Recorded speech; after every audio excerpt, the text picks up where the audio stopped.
O people, worship your Lord.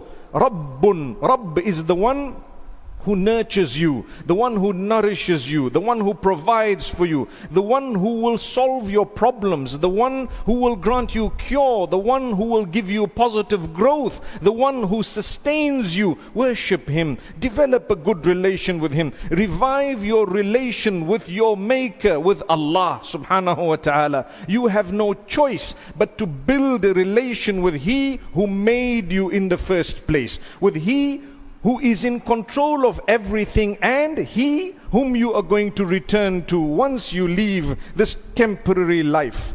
The worldly life on average is approximately 70 years. One would say 60 to 70. Some go a little bit earlier and others go a little bit later. Nonetheless, every one of us should ask ourselves, how is my relationship with my Maker?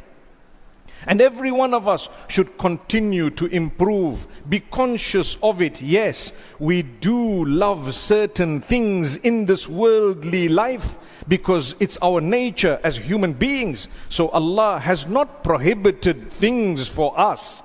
Allah does not say that you should engage in a constant prayer and forget about the rest of what is around you. No, but He says you lead your life in a way that is pleasing to Him.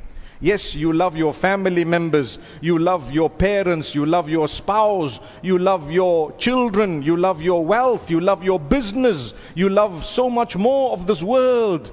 You love your homes, your houses, your conveyances. It's not wrong to love all of those on condition that that love does not exceed the love that you have for Allah subhanahu wa ta'ala.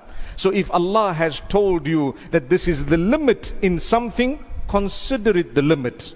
If Allah has told you do not cross this boundary, don't cross that boundary. And if out of human nature or weakness or mistake you have crossed a boundary, quickly come back. At-ta'ibu min adh-dhanbi kaman la dhanba lah. The one who seeks forgiveness from a sin is equivalent to he who has no sin next to his name. May Allah forgive our shortcomings.